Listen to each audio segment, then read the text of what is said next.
Hello, vlog people, and welcome to part 2 of Sam answering questions. I didn't do any on the weekend, so I'm trying to get through as many as I can. Okay, this is from many numbers. There's no name. Oh, it's from Karen. Dear friend who I've known since I was 16, my first real love, I believe is gay, and he has not come out to me. How can I tell him that it is okay, that I still love him as a friend? I don't want to freak him out. Please help. Okay, well, the question is he just not out to you? Do you think he's out to other people? Is he out in his life with his other friends, with his business or whatever, and it's just you that he's protecting because you were in love with him? That could be part of it. Or if he's really closeted completely. And in that case, I ask you, how old is he? You don't need to get back to me, but this is something to consider. Because the older we get, the harder it is to deal with this, because we build it up to such a huge thing. And I have found so many times with people that they build it up like, I'm going to be disowned, my friends are going to not love me, whatever, and then they build it up, and then when they finally do come out, and their friend's like, I love you, and I was waiting for you to tell me this, you get pissed off because it's like, why did I make such a big deal about this? Clearly it's not. So there are two things you could do. One is you could send him an anonymous subscription to Inches and see if he mentions it. Just kidding! Here's what I think you should do. If you guys are really good friends, I think you should just one day, not making it a big deal, just after a movie or whatever, just say, you know what? I love you so much, and I am so grateful for our friendship, because I know I can tell you anything about me, and that it's okay, and that you love me. And I just want you to know how much I appreciate that. And goes without saying, it's the same for you.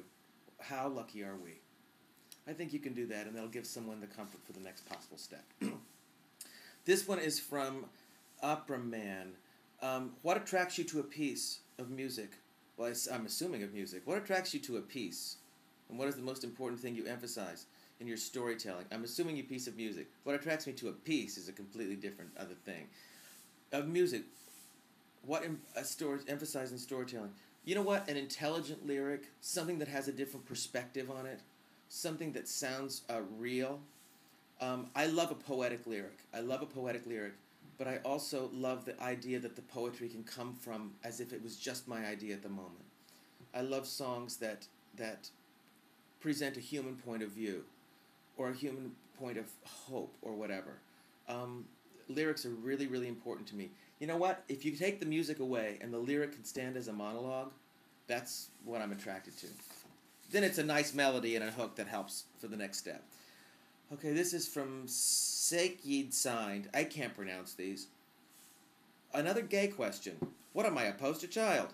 Did you have difficulty coming out? When did you first accept that you were gay? I have a married friend much younger than me who is straddling the fence and trying to live in both worlds. What would you suggest for him? I knew I was gay when I was a really young kid, and felt very different and outside. And I think it's a little different now because we have gay character role models on television, movies, and books and things.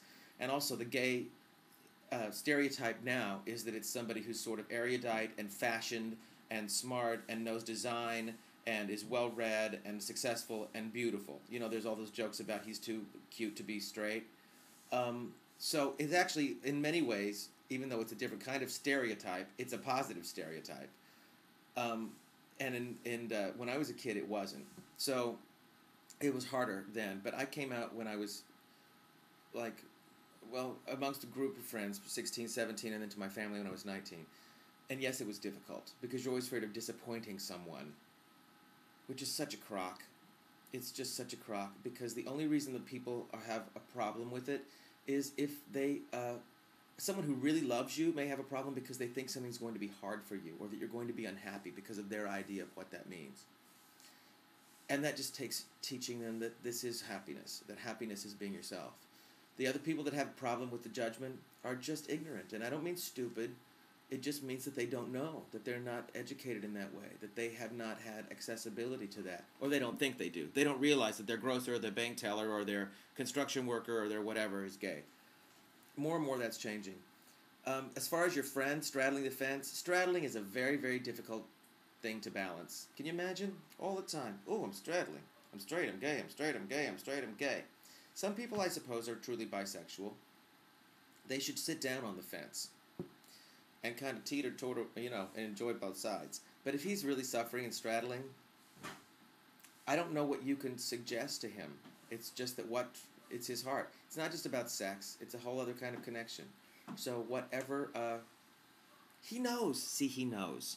Well, the only thing you can do is to let him know that whatever he decides is fine, is true, as long as it's true.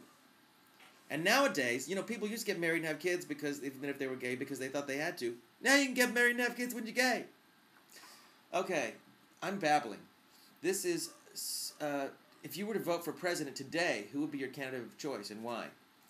You know what? I don't know. I'm really reading about that, and I'm looking at a lot of different things. I know it'll... well, you know what? And first of all, how many people are in the ring? How many people have tossed their hat in the ring? So much so that I'm going to use this opportunity right now to announce my candidacy for president. And you may wonder, Democratic, Republican, you probably think Democratic. I think I am not going to run for the Democratic Party. There's too many people. I think I'm going to run for a new party called the Surprise Party.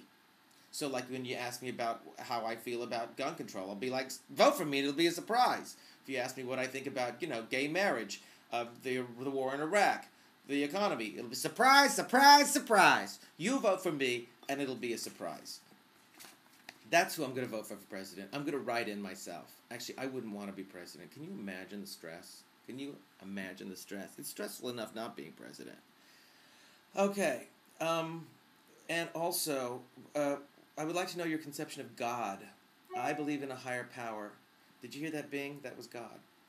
I believe in a higher power, but find that religion has little to do with God. What are your thoughts? I think religion has a lot to do with God, and I think religion has nothing to do with God. I think that my personal opinion is that a lot of the rules and anything that separates us from other people, from other religions, from other beliefs, faiths, is, for me, not of God. Any organization that tells you that you're separate from, that you're better than, that your way is right, is not, to me, of God. My God, my higher power, is everywhere. My higher power is in people. And I don't mean that people are God, or God is people, but we are all, it all is one collective thing. I believe in a higher power. I do look up when I pray to whatever, maybe that's just from childhood stuff. But for me, God is in everything. God is in the details. God is in the light. God is in any information that I hear. God is that place that I can trust to know that I will always have everything that I need.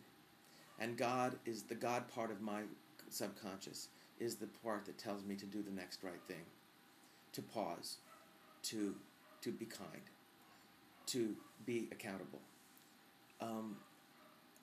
That nothing comes from violence, fighting, not argument. Argument is good. Anger is only the first step to solution when it's necessary. The God that I trust in and believe in is the God that secures me through all the choices in my life. And when I am connected, makes me less judgmental of others. And so I want you to have a wonderful, happy day. I just talk so... I want to do vlogs without questions, but the questions are always so much fun. Have a good day. I love you madly. It's a beautiful day. Do something for somebody else that's fabulous. Bye.